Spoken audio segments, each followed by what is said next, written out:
gosh, it looks Why are like you I'm so on, orange? I know, it looks like I'm on Mars. Fireball. Wow. Fireball. I am Right? hello and welcome to episode 24 of Lawfully Chaotic. Hi, My awesome co-hosts, Sharon Smith, Barry Bott, and Jason Baldrick of TTRPG Whoa. Academy You said are my here whole with name? me. Of course. Oh, was I not supposed to? SS. No, that's not good. How about Barry Bott? SS Barry Bot. SS. There you go, name of a ship. Right? Anyway, tonight we got a good conversation queued up. I think we're gonna talk about pop culture and how it has influenced the game, and vice versa, how the game has influenced pop culture. I think the first thing that comes to everybody's mind right now is Eddie Munson and the Hellfire Club from Stranger Things. Exactly, yeah. I love that photo of him, which is why I used it. Yeah, so perfect. Totally. So anyway, yeah. So Sharon, you wanna jump us? Well, does anybody have any announcements? Yeah. Get more excited, Jason. I'm here. Hey, welcome. I'm here. I guess. Sharon. I guess a couple good announcements. I'm probably going to focus on opening 2 more tables over the next couple weeks. Hey. I know both of my Saturday games, with the exception of Grain Lands, which probably still has another 3-4 months in it. My Age of Empire game is probably in the final stages of a 90-day arc, because they are level 15 now, I think. So they're on their way to tier 4 Principality, which will be kind of fun. And I'm exploring some new. You know what, my Wednesday night game, I'm exploring some new methods that I used to be afraid of playing. The entire Wednesday night game is going to be a summer-long dungeon crawl. So I'm playing and toying with things that I haven't, thought about before. I'm using Tailspire very differently with it. It still feels very campaigny, but it's all kind of, this secret cult lair that they have to make their way through. And I'm kind of being a little loosey-goosey with the short rest versus the long rest, and give it that, because they went down below at 2:00 in the morning, which actually prompted it to make it a lot easier for you to make those alterations and adapt things. So it was interesting. So my Wednesday game is kind of taken out, and that has 1 seat open. So if you're interested, go check out D&D Club. Our Wednesday game, Adventures in Nicodranus, there is a seat open for that one. It probably will close in a couple weeks, because this was only meant to be a 20-week long campaign, and we're almost halfway through. But if you've ever wanted to learn how to play and you want to kind of get into a more traditional environment, Wednesday nights at 7:00 is our Nicodranus Adventures. So head on over to D&D Club and check it out. Awesome. Cool. Sharon, what? What about you? Nothing really. I mean, I'm just over at the D&D Club on Saturdays with Jason here for the Graying Lands. The campaign is really awesome. We had a fun session last week. That was a lot of fun. Yes, we did. And somebody finally got their stuff. And I made a terrible joke with it, which was great. Do we want to know? That was brewing for so long. Okay. Now you gotta share it. You opened the box. Sharon's gotta share. You really want to fuel the cringe? Yeah. Oh, when it's certified Sharon cringe, absolutely. Look who you're talking with here. Come on. Okay. Let me just set it up by saying how I worked very hard on this homebrew item. It was awesome. Yeah. And a magic item? It is. Yeah. Yes, it's a magic item. Okay. So I'll say pretty things about it first before I drop the bomb. So it's called the Staff of Resolve, and it's a druidic staff, and it is meant to obviously support the druid and also help her friends if they are in dire need. And there are kind of like there are stones ascribed to each member of the group, and there's a special function for them that when an event happens, the runes on the bottom of the staff will glow, and the stones associated with the person will crack and break. So, I had to pick a special type of wood for this awesome staff. It's made out of yew wood because I would choose a staff made out of yew.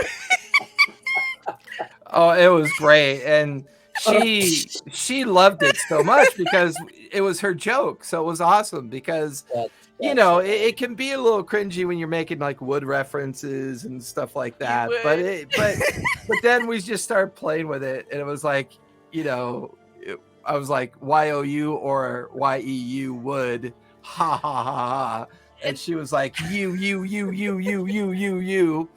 But one of the things I love to do is I love having players build their own weapons and their own magical items, and then creating like little backstory arcs for how they're going to include it. So it's awesome. I gotta get back on track with my homebrew magic items. I stopped at 30, and it's time to get back on. Continue on. Yeah, I get so involved with like the meaning behind things, and like there's a reason why I chose this type of wood. Is because like in Celtic mythology, yew wood represents life and rebirth. So I think this staff is perfect for my character because her whole thing is about light and dark, life and death, and And I got to ask you something, Barry. Did you realize you inadvertently created an altar through the tree?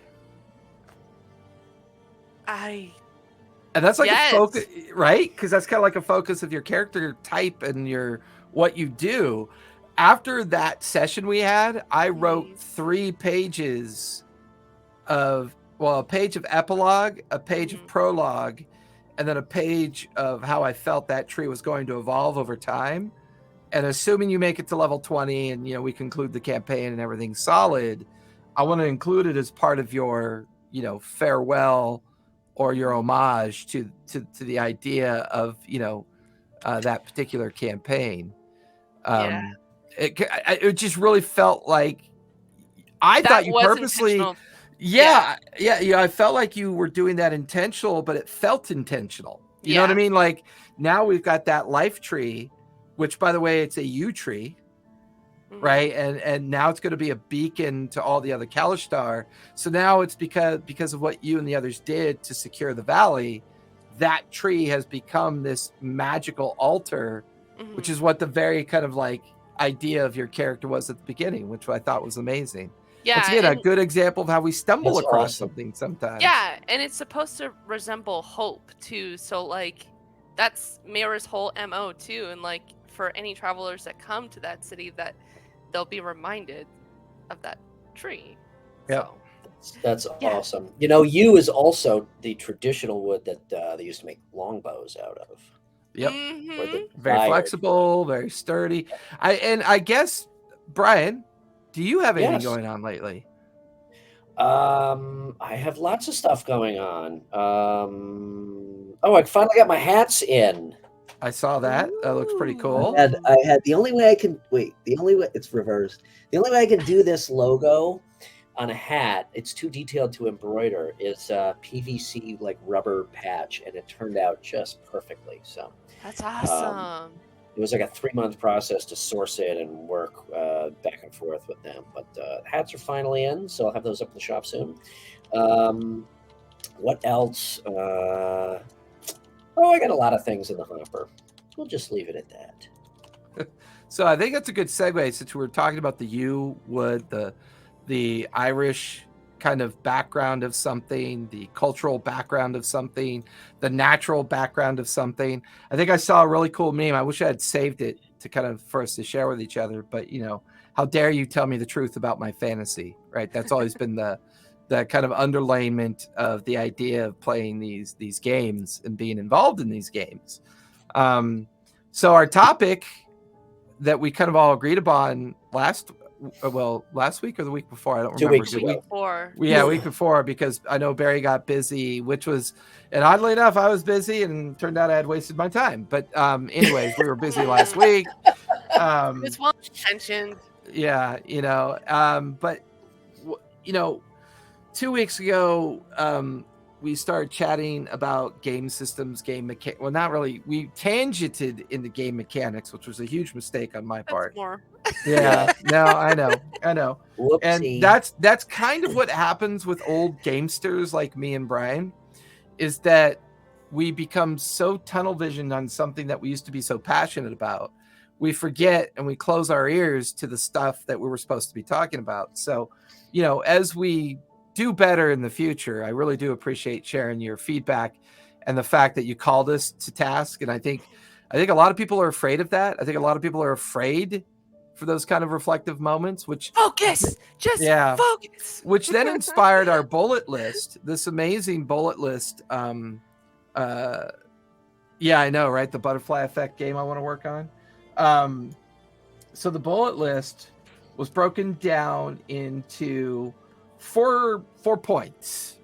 I'm going to summarize the list, and then I kind of want to have each of us talk about our own generational interpretations of the list as a whole, and then we can all break it down and kind of get a feel for where we think, like, is it too tropey to say we're in the golden age of gaming in general? I mean, between console games, PC games, tabletop games, board games, has social media in general, and the way media has really opened up a large online community.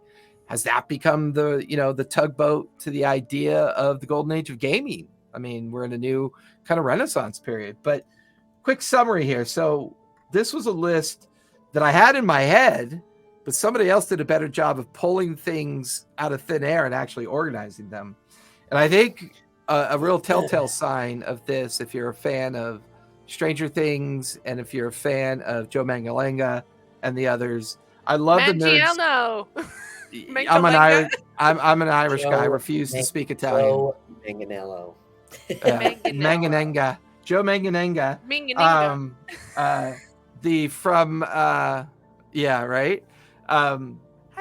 From nerds to jocks. The idea of the transitioning of a particular type of society culture that disparaged the intelligent, and disparaged the nerd, and encouraged the jock, right? And I love that part of it. Movies inspired by D&D, I think, is a real solid reference to go both ways of the spectrum, either via book to movie, movie to book.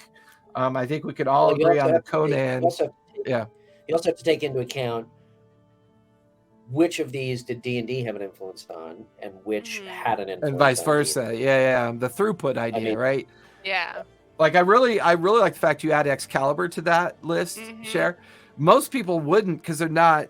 I'll be honest, they're not nerdy enough to really understand what that movie meant to a lot of us old X-Gen players. Yeah. I mean, I had that on a VHS tape that was so worn out, from replay.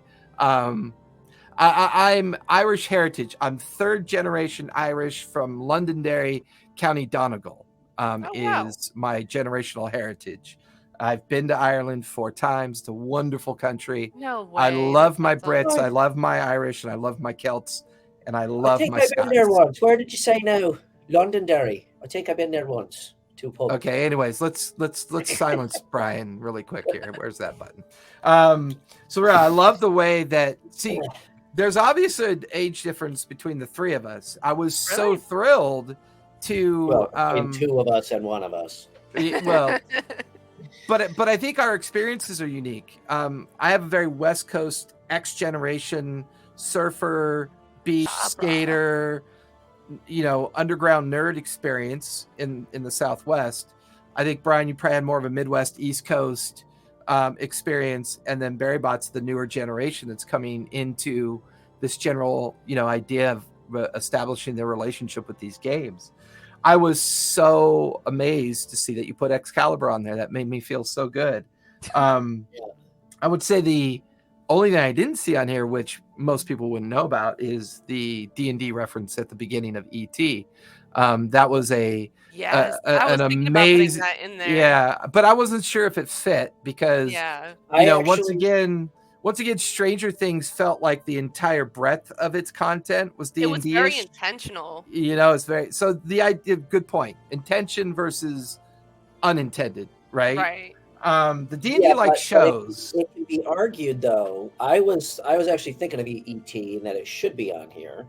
I mean, there's no rules for this, but critiquing my notes. First of all, I'm not that brave. Second of all, that D&D reference at the beginning of the movie E.T. felt more like that early Gygax marketing ploy. Like that's when he started to hang out in Hollywood between 81 and 88. He was in Hollywood a lot, and that was his scene as TSR was expanding. So I kind of felt like he was at a party and was talking to a producer or something, and maybe overheard a producer say, well, I need the kids to be playing something, but I don't want it to be Monopoly. I don't want it to be these stupid board games. What do I do?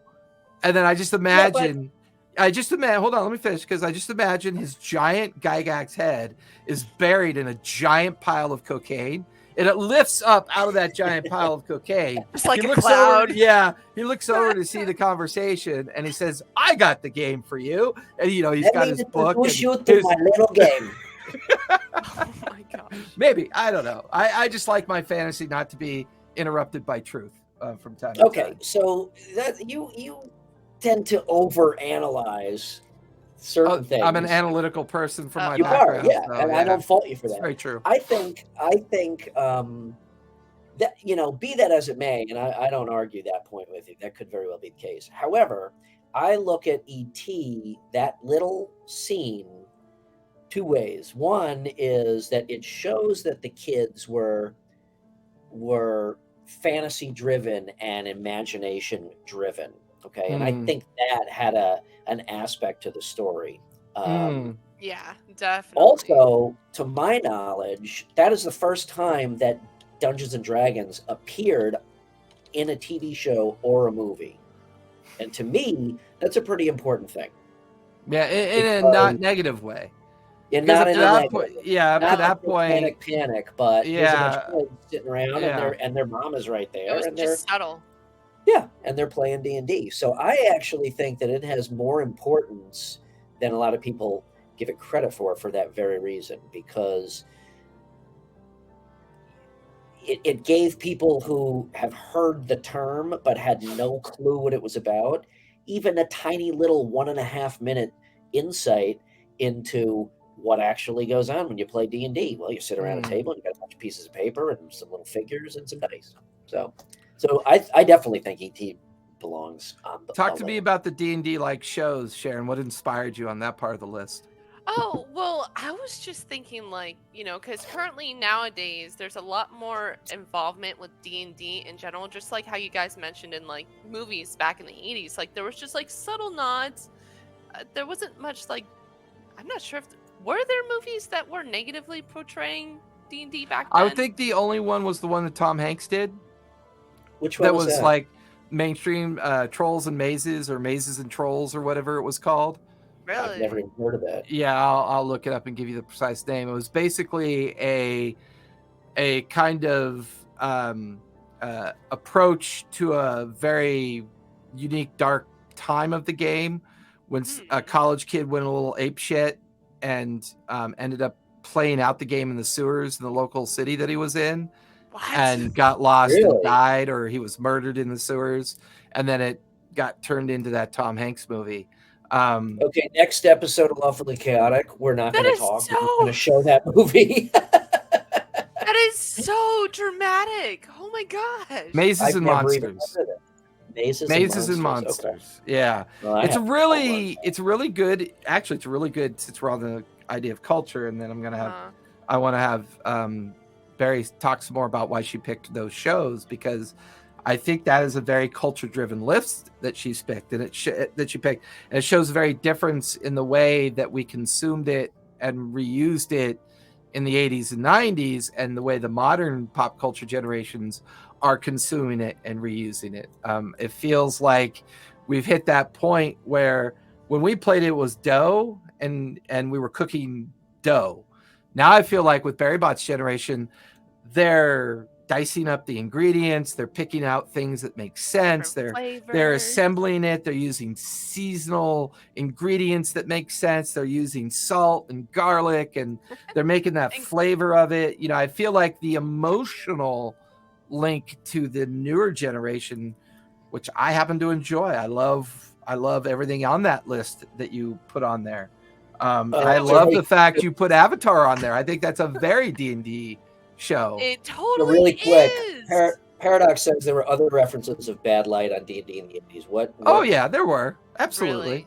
But when you have someone like Tom Hanks in a movie that's Hollywood driven, I mean, to me, that's the one that stuck out the most.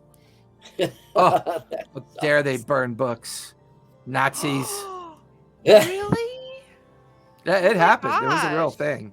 My parents, it was interesting to watch. And my friends, our parents they knew we were playing. They knew what the game was about. They didn't, it was never a concern for them. We weren't going out making goat sacrifices. So D&D like shows. Every one of those I love. At least no more than once a month. Yeah. So for D&D like shows, I've curated a list. It's basically more about the nowadays type of shows, because back then there wasn't really that much exposure. Not much, yeah. So at the very top of the list, I obviously put Critical Role. And then what? Who? I mean, I just put that there. I mean, I don't know why. Never heard it just popped into my head. Dimension 20. Stranger Things. I don't know if you guys heard of Stranger Things. It's a really great show. The Witcher. It's on Netflix. Great show. Great game. Played the Blood and Wine DLC. It was perfect. Game of Thrones and Avatar. So a lot Avatar of these... is a... Go ahead. Yeah, a lot of these shows have a lot of like D&D like influences. Like it totally meshes well with like the concept of what D&D is and what it's about. Ooh, I would never have thought to put Avatar on there. That's interesting that you did. But what's really interesting about this first two parts of the list, which I love, is that I will tell you, I immediately fell in love with Sharon. Not only did she include Excalibur, but the ultimate nerdy animation film, The Last Unicorn. Yes! That for me was like a bag of Skittles falling in my lap. It was. You did forget that one.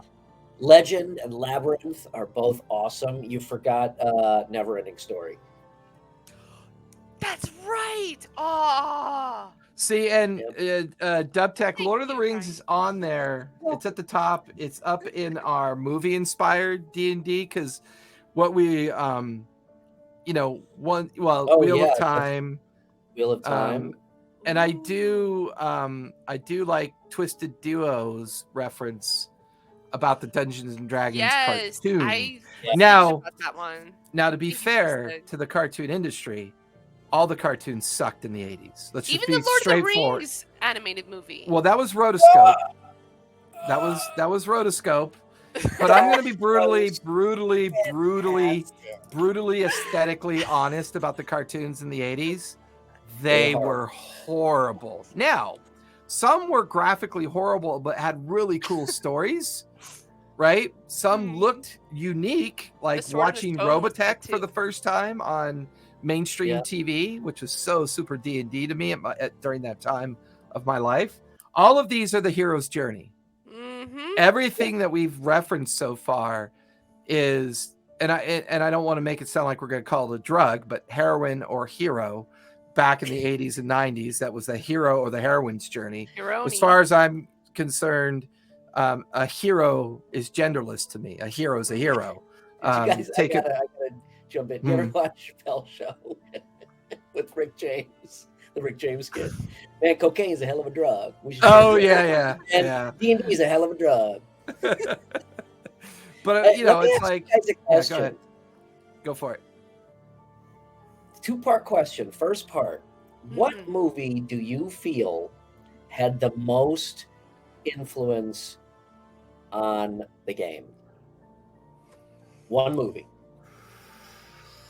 The most influence? Well, once I'm again, gonna are we I'm gonna have thinking to about go with modern terms of influence or no. overall influence? Overall, specifically overall.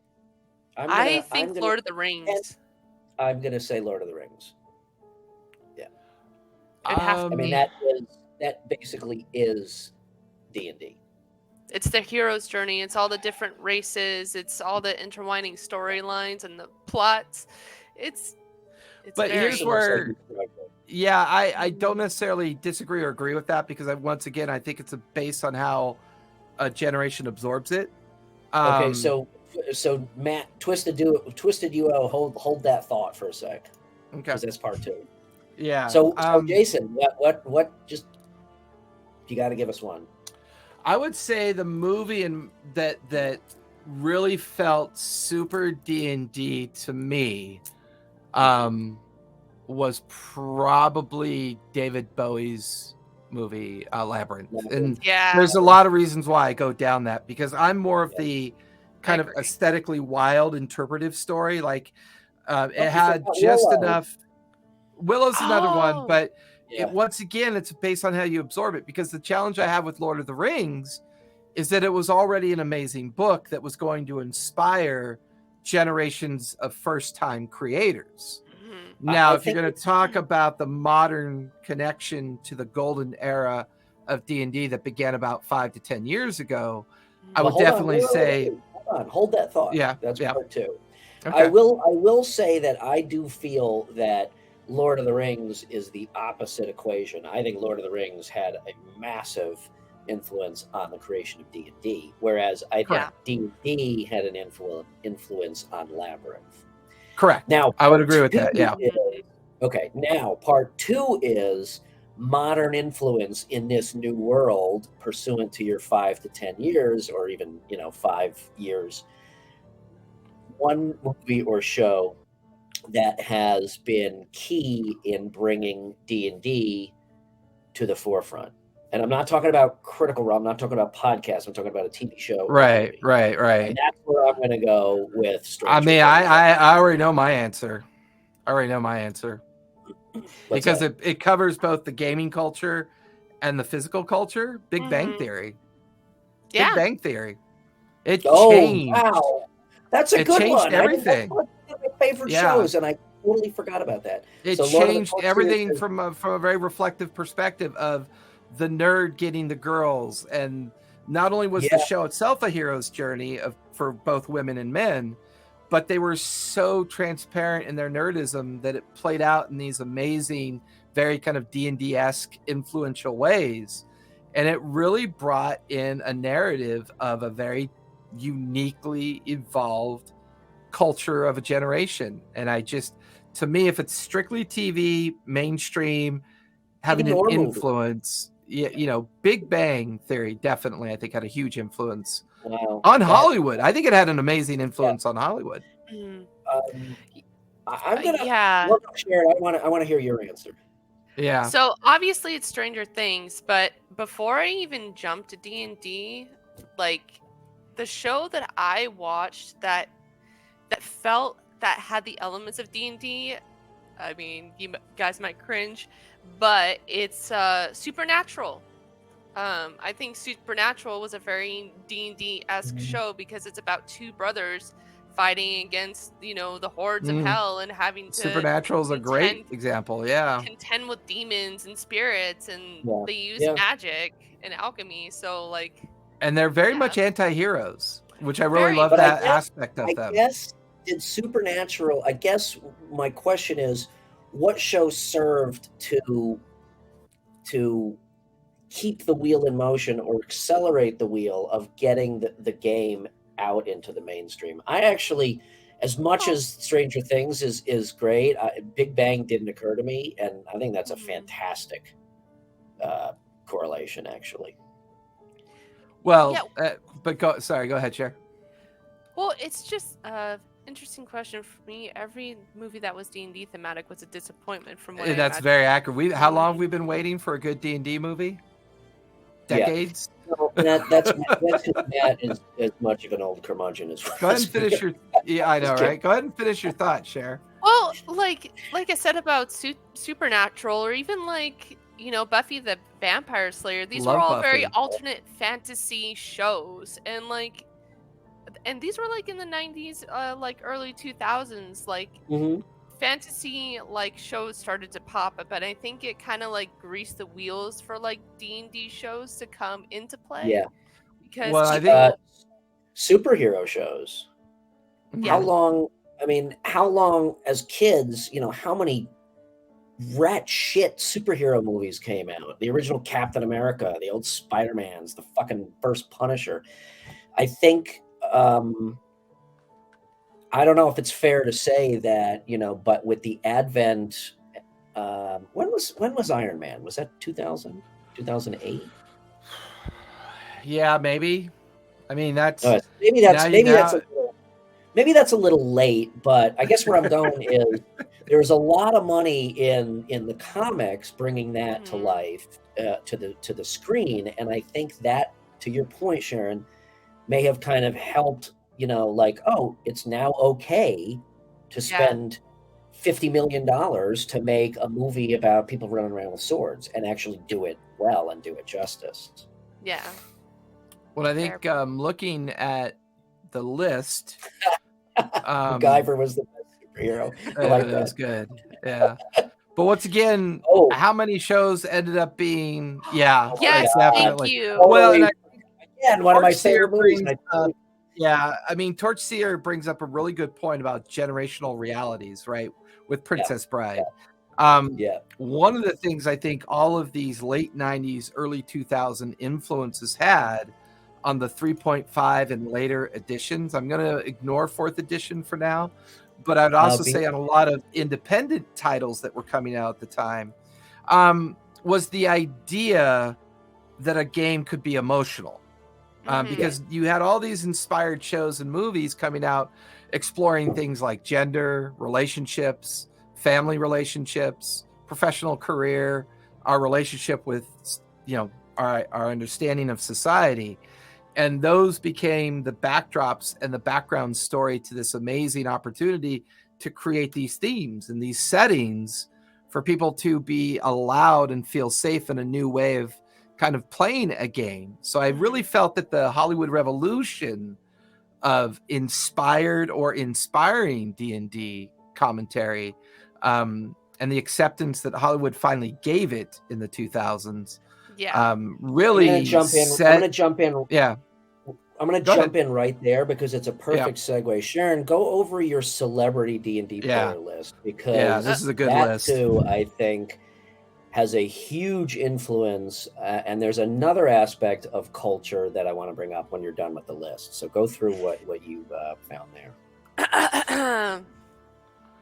It is.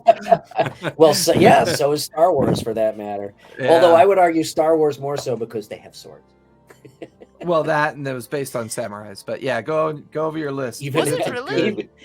Actually, it was based on 7 samurai. Is what it was based on. Space. Yeah, they even had space elves. It's very true. They're called or not Klingons, but they're called Vulcans. Vulcans, yeah. Oh, that's right, huh? Yeah, that's true. Crazy. I will send after our show today, Cher, I'm going to send you a link to a movie called The 7 Samurai. When you watch that, it's all in subtitles, but when you watch it, you'll understand why I compare it to Star Wars. It's direct correlation. Yeah. Ooh. Okay, so Sharon, celebrity D&D players. Go. I demand you do Joe's name first. Okay, so first one hot off the list, as requested by Jason, because he's a total fanboy of this guy. And I can't pronounce it to save my life. Joe Manganiello. Who is also aka Arcan the Cruel. Yeah, from, I love that Critical character. Role. Yeah. He also runs a private campaign amongst other celebrities as well, such as Tom Morello, Vince Vaughn. I'm not sure if the Big Show is part of his crew, but the I Big think Show. Patton Oswalt plays with him. Oh, okay, yeah. He I might, yeah. think. But I think By the way, Patton have you also seen Joe plays Mangan- with. I think Patton also plays with what's his name from Rick and Morty that used to have the adventure series on YouTube. Adventure Zone. Yeah, I can't remember the name of it, but it was Yeah. pretty. It's very much a parody, and it was funny. It was really fun to watch. Have you seen Joe Manganiello's basement room where they play? I know, right? Yeah, Sharon's it's light face just lit up. Did you see that? Unbelievable. It was supposed to be a wine cellar, and it became like a. Well, his wife gave real it to him. dungeon. Yeah, his wife. Yeah. His wife gave it to him and said, she felt the rest of the house was kind of theirs, but mostly hers, especially a lot of the stuff that she personally designed. And he built it as he calls it the Gygax Dungeon. As an homage to the creator space. So second on the list is, I think, Jim's Fungin, believe it or not. Yeah, it's Rainn Wilson. Jim? Go ahead. Rainn Wilson plays? Yeah, he plays D&D. Oh my god! This is the guy from The Office who also plays as Dwight. If you guys don't know. Yep. Of course. And next one is Aubrey Plaza. She's actually from Parks and Rec, who plays. Holy crap! He really is like a major nerd. Yeah. That is amazing.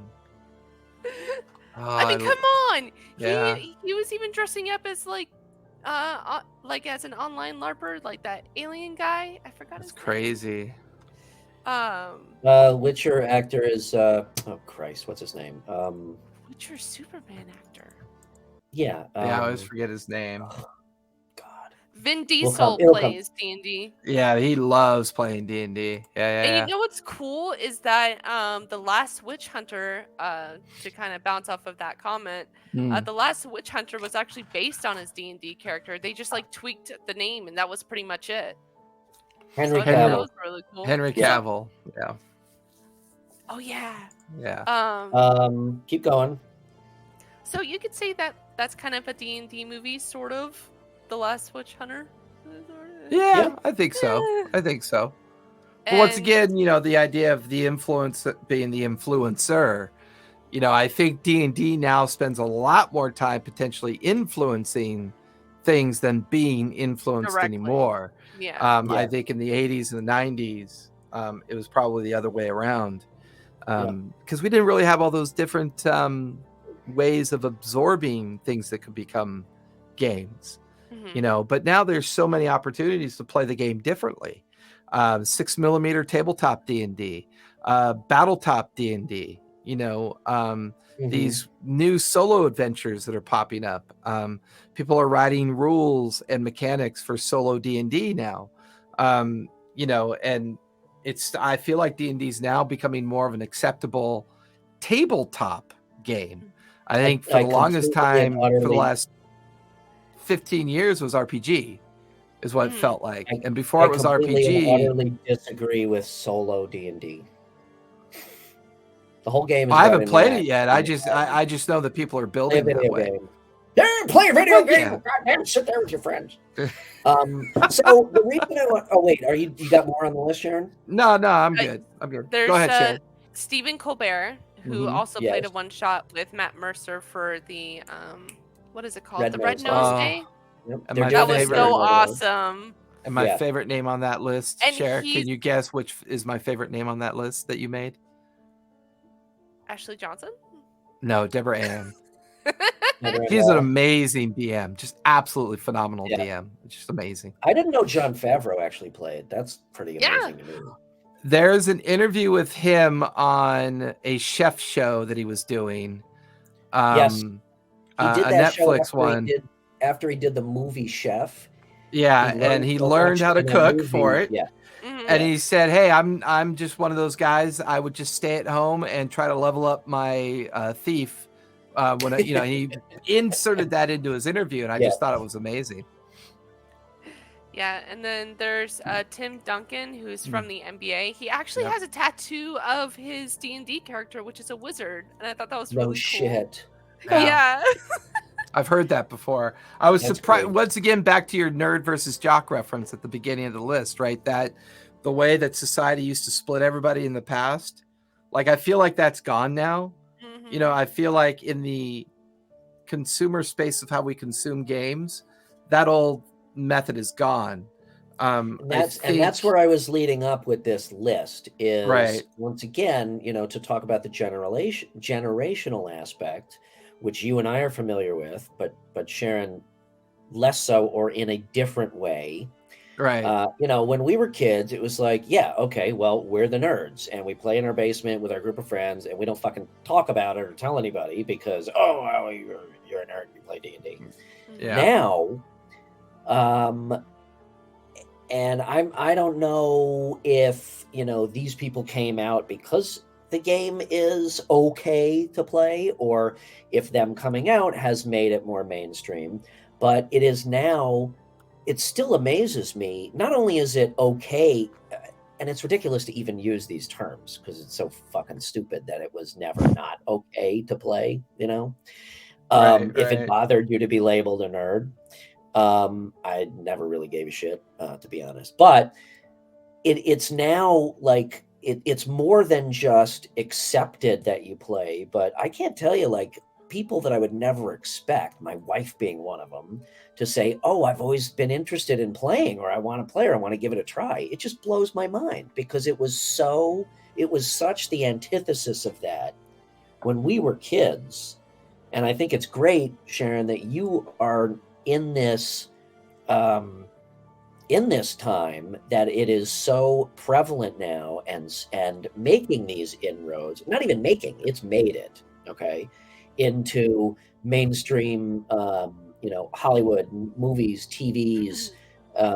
You know, people come out in interviews and just insert, oh yeah, I've always been a D&D nerd, you know, like these celebrities. It's really, and that kind of goes with what you were saying also about the game being, that it's okay to be emotional, or the game can have emotion. You know, it's not just, you're not just sitting down playing Monopoly, you know. Somebody says, oh, I'm a Monopoly buff, and it's the end of the conversation. Somebody says, I play D&D, and there's an hour story to follow that up with. Right. And that's why I put from nerds to jocks, because in a sense, like, because like even in Stranger Things, it shows that, you know, that parallel, like they're nerds playing, you know, D&D, but nowadays it's like it's very widely accepted and people actually want to play. And these nerds are now becoming the jocks of the game. Like, hey, I'm playing this game. This is for everyone to show and tell now. So exactly. That's why I put but I mean, there. Stranger Things was accurate in that portrayal because it's, you know, late 80s, or where's the show in season 4? Is it still the 80s, or is it? Late 80s now. I want to say like 80, like 87. Yeah. Like, so it felt like the iterations of Stranger Things was like 83 to 87. Yes. Is kind of what it feels like. Yeah, they were very honest in telling that part of how D&D actually was back then. Yeah, and totally. Just like, even like literally the jock, he was totally on it about saying that it was like a satanic cult and that they were hunting them. But spoiler, sorry guys. Sorry. Oh, when they chop off Nancy's head, that was crazy. Oh, well, here's a good follow-up question from DubTech. I think it's a very good point to take on, because what influence do you think esports had on the accessibility of D&D? I think the big thing, the big thing that esports introduced for acceptability is the online audience. The idea that you could take something to an online environment and share it at a broadcast level and find out if people were going to enjoy watching it or not, or use it as a space. The only thing that esports does differently is it's a competitive environment. And I don't feel like D&D, I mean, the conventions always offered an opportunity up for competition-based gaming for D&D and other types of tabletop games. But it, you know, D&D was never designed to be a competitive kind of, you know, mainstream approach to the game. But I think what esports proved, well, I mean, unless you want to be toxic and never get another game again, more than welcome to try to make it competitive. But I think what esports proved to the world is that the online reality was here to stay. It was going to be here to stay. And that was another avenue that D&D could find themselves into. It's a good question. I mean, I really hate to say it because I think. No, I'll keep that opinion. No, out of this, no, you but have to say it now. Yeah. I'm curious. I hate this now because now I'm really going to sound like an old fuck. I really think that the internet and social media is really the medium by which D&D was able to achieve. Thinking on it, it's based at the computer upend everything that was societal normal. Everything post that was different in what success looked like. Yeah, I think that was the same. I think that was the same basement troll nerds that when they were done painting their Ral Partha miniatures, they were over at their workbench building their Apple computers or building their Altairs. Or I think that's another good, it's another good commentary on the nerd environment of one generation and how that nerd environment has now moved into Sharon's generation and what that looked like and what that absorbed and consumed all the way up until, the newer generations now embracing it. It's way more accessible now. And that's my point with the internet and social media. I mean, like many things, it has had such a profound effect on us as a society and as a culture, very good in a lot of ways and very bad in a lot of ways, as we've seen. But I think for the game, it has really, it was the pivotal point, I think, that at least it was the door that opened, for D&D to achieve what it has become now in the mainstream. So I think the internet was just the door, and it made it easier for it to arrive where it has. All these other things we've talked about, I think, came as a result of that. That's for esport. As an esport follow-up, Torchseer brings up a good point. Suddenly hand-eye coordination had an athletic appeal. The ability to retain information in such a way that you're pulling out information out of your mind to use it as a skill set began to change things. A slight tangent.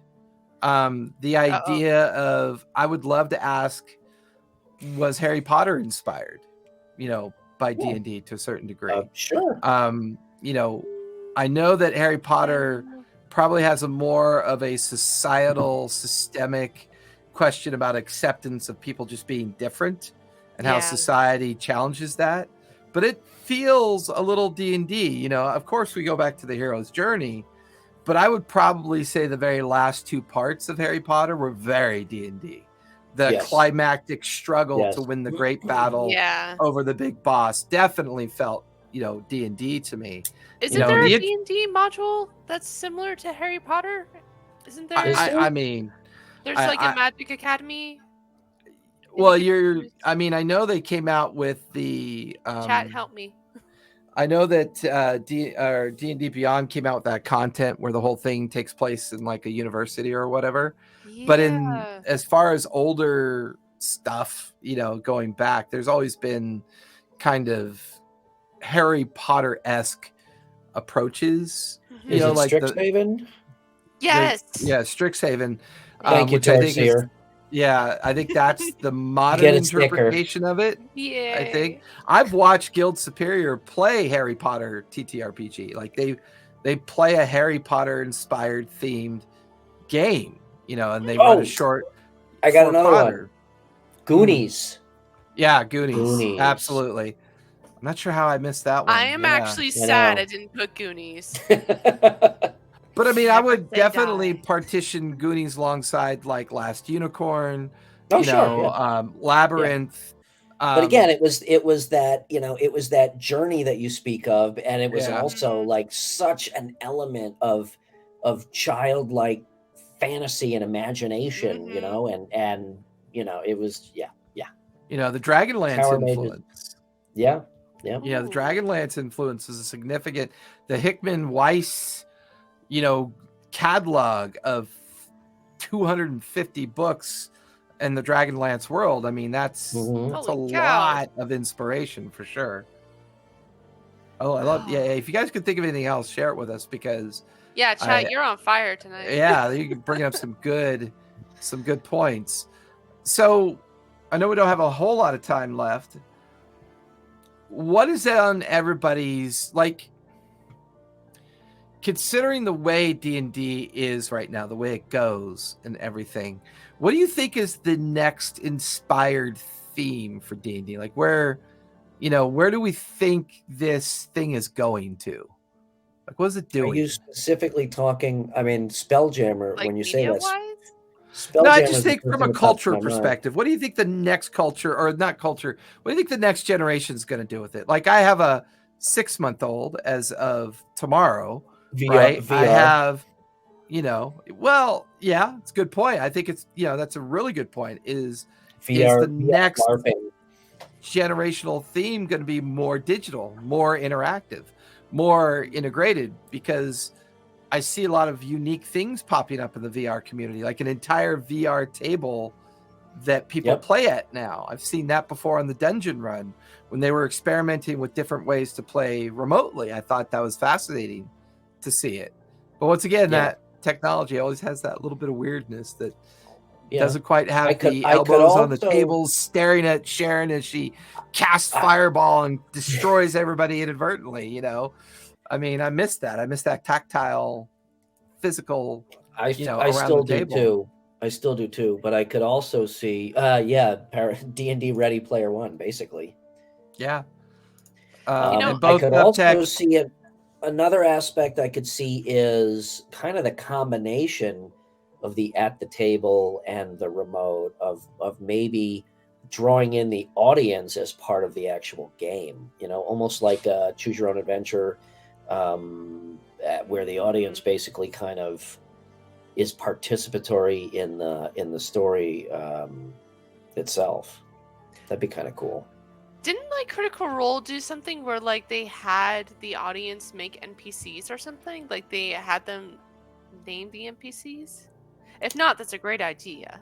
I'm just saying. I think they may have done something along those lines at one of their live shows. Yeah, but I don't think I think it was at their New York show that they did that. Yeah, maybe. Yeah, but I think you're right. I think it was just naming an NPC or. Mm-hmm. There's another show that capitalized on that idea called the Dungeon Run.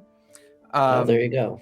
And the Dungeon Run, people can influence the game via the procurement of things like advantage or play card or some kind of token that they get involved with the game, right? This obviously it's a way for a show to turn it into a monetized system, but it's also a way to pull in people into it that maybe wouldn't be interested in being, playing the game. I could also, I could see that coming full circle, especially with, with the full setups of terrain. Like you see Inked Mage, if you follow him, comes to mind, where it's just like, I don't think the at the table experience is ever going away.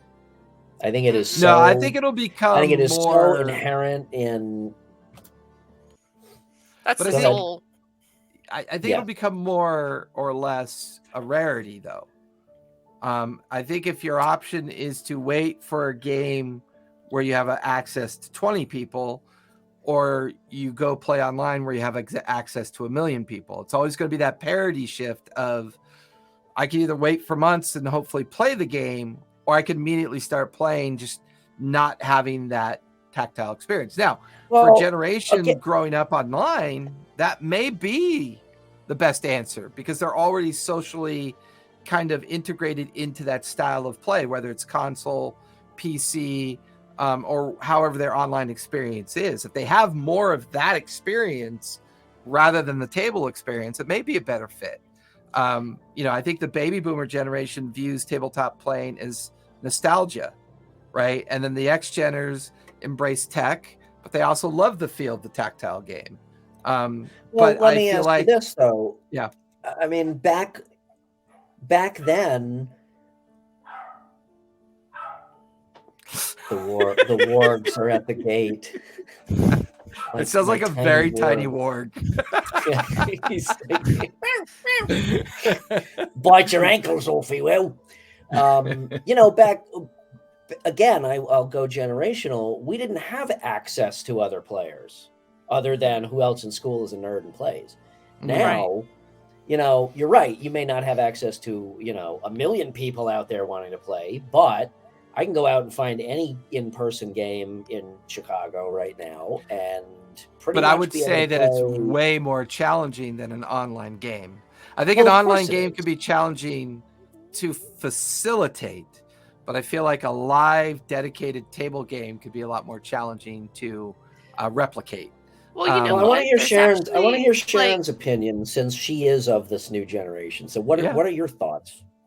well, first off, I'm thinking like in the future, D&D will become like very mainstream, like basically how like video games got really accepted and they had their like own game channel called like G4 and stuff like that. I think D&D will have something like that where like big shows like Dimension 20 and Critical Role can have their own dedicated like channel or service on TV.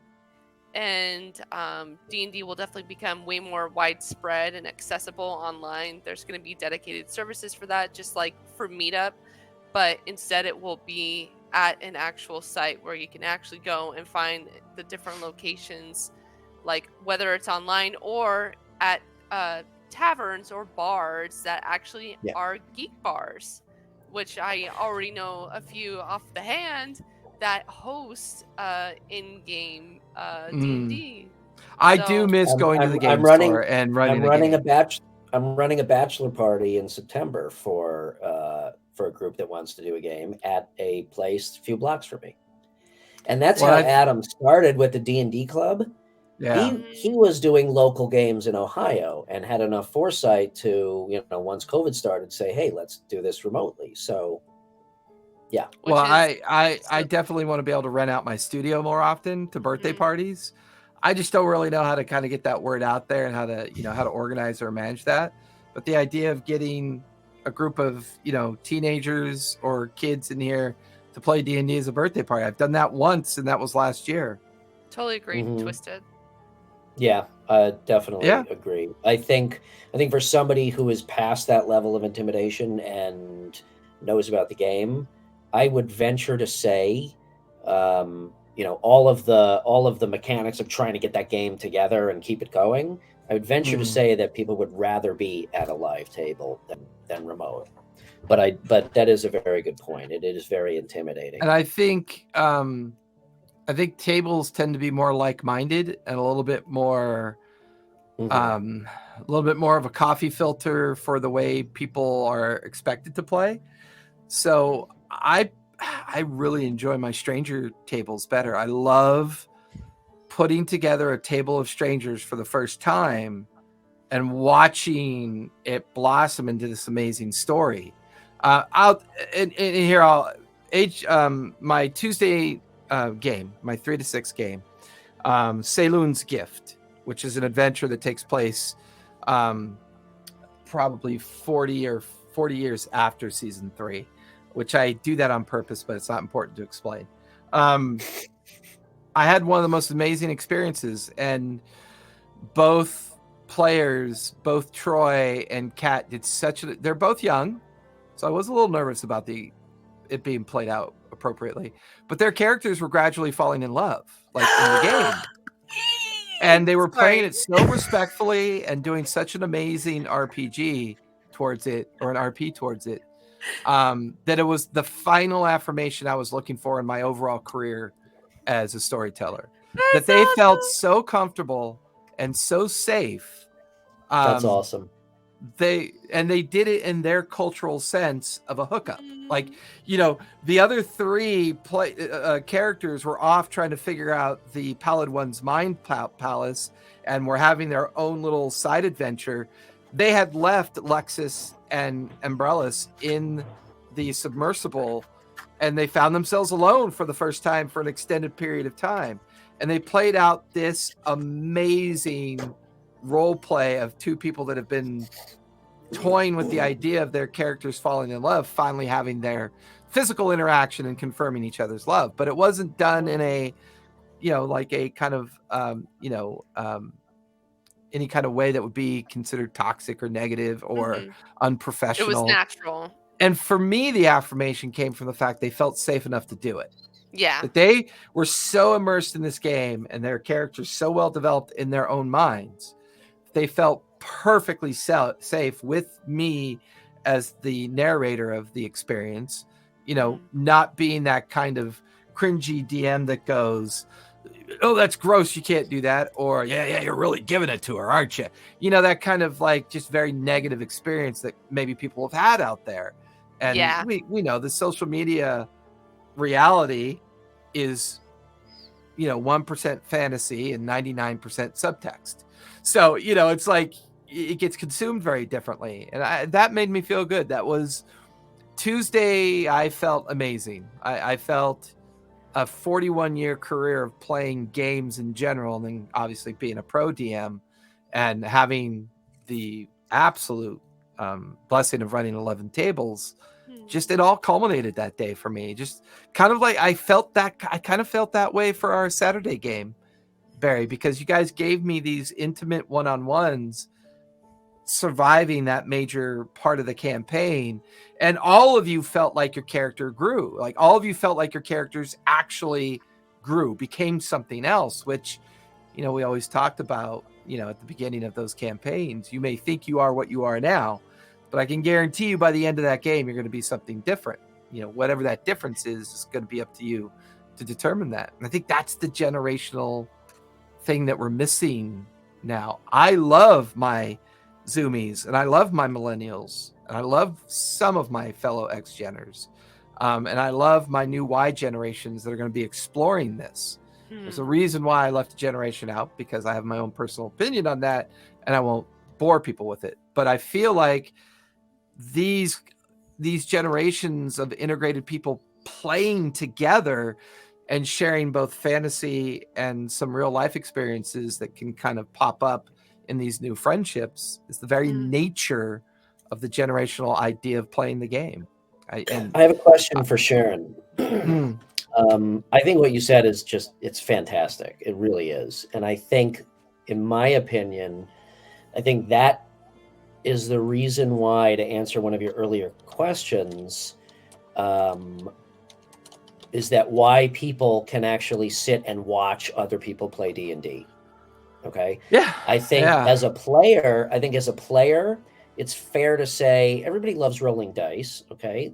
Role-playing sessions are awesome, but, you go too many sessions without rolling dice and people get bored. I think as a viewer, it's also safe to say that watching combat becomes extremely rote and mechanical, and the role-playing is what you love watching. So my question to you, Sharon, is, do you equate, like for you, is playing D&D and watching D&D all part of the same thing, or did you start? I know you started by watching. Yeah. So for you, I kind of feel like for you, or your generation, playing and watching others play is kind of all the same animal. Whereas for us, like the notion of watching other people play, at first it was like, really? Well, in a answer way. The question. Well, give us your opinion on that, Cher. Like, because obviously I'm a little jaded in the answer because I'm her first campaign. But yet she also has consumed a lot of the shows. So, what are your thoughts on that, Cher? I mean, honestly, it's like I love D&D. I love watching it and I love playing it. But do they feel different to you? Do they feel different? Yes, just because I feel obviously more involved playing, and like I feel like it's because my actions matter with this character that I'm playing. When I'm watching, I am emulating the thoughts and feelings they might have, the people that are playing, like, oh wow, that's so sad, or like, like at the end of campaign 1 when they fight Vecna and like, Scanlan wanted to use that wish, like there's a lot of emotion and there's a lot of like role play and feelings between like the characters and the players. Like you feel it, because you're experiencing it with the people when you're watching it.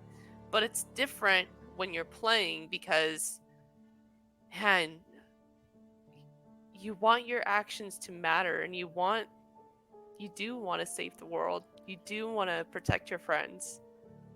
So It's a great point. yeah. Well, It's a great I point. think we should end there because I don't think we can top that Yeah. sentiment. So That's an awesome way, and I love how you recognize the difference and got the feels Yeah. out of that. I think that sums it I mean, up. I'm It's happy to human keep going because experience. I'm happy to keep going because I think we can keep talking about this, but I think that's a good sentiment to end on Yeah. personally. Yeah, it was awesome. Hey, everybody, thank you so much for coming out today. That was a lot of fun. And Yes. Wait. Mhm. Rollies. Rollies! Oh, yeah, rollies. Rollies to see who closes out. Hey, Paradox, roll for me if you're listening. Roll that exclamation D20 for me in the chat.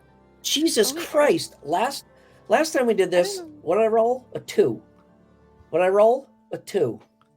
That's kind of spooky. I'm gonna see if Paradox is still on. If he's still on, I'll have him roll. Otherwise, I'll roll online. Sharon, what'd you get? Good night, Twisted. You got a 20. Frickin' 20. All right, well, you win. All right, Jason, roll. Did I do that wrong? I think you got a slash. That with modifiers? Is it 1D20? No, slash D20. Is it slash? No, it's not slash. Exclamation D20? All right, you got. There it is. I rolled an 18. Okay. I rolled an was gonna say, 18. you probably got about 7,000 dice in that fucking room behind you. No, actually, I Right? don't. They belong to Callista. I don't. I Okay. literally, I only All have right. about 40 or 30 dice. I don't have a lot of Gotcha. dice. Oh, just about All right, 40. so Sharon, close us out, please. All right. Well, I would like to echo the sentiment that I previously stated. We all come together to play D&D to tell a story, but it's also a human experience that we share with one another, and everybody's welcome at the table to experience that. Each and every one of us. And there isn't one story that anyone brings to the table that isn't more or less. It's beautiful in its entirety. So I'd like to thank you guys for joining us tonight for RPG & Co's Lawfully Chaotic. We will see you next week for our next topic. And where can they find you at, Barrybot? You can find me at Instagram at Barrybot, and you can also catch me on Saturday nights at 4 to 7 p.m. Pacific time on the D&D Club's The Graying Lands. Tune in this week. Awesome. Brian, where are you Awesome. at these days? As always, easiest place to get me is Instagram, RPG & Co. But you can also follow the link tree. Jesus, I'm really fucking bad at it's this. weird. Linktree/rpgandco.com. And you can find me, the storyteller, at TTRPG Academy. That is my Instagram. That is my Twitters. You can also find my link tree at TTRGB Academy. That has access to all of our socials. If you head on over to my channel, you can find all my socials there as well. And you know what? Amazing show, everybody. Thank you so much. Amazing show. And we will see you. Thank you, Sharon, for putting together all the research and the topic. Yeah. Oh, what's next week's topic? Or do we want to think about it? Ooh, good Let's point. think What are your about it. thoughts, Let's Sharon? think about it. Let's talk a little bit more after the show because there's a couple feedback things that I think helped us a lot tonight. Yeah. And I want to talk about that part. So, Well, you know right, what, chat, if you want to quickly toss out anything that you would like us to discuss, feel free to shout that out. You could also message us on Discord as well. yep, absolutely. Yes. So thanks everybody for coming out. Thank you. We will linger a and, bit afterwards, but Thank you so much. thanks everybody. See you Bye. next Be week. safe. Be kind. Play a game. It's good for your mental health. Bye, everybody.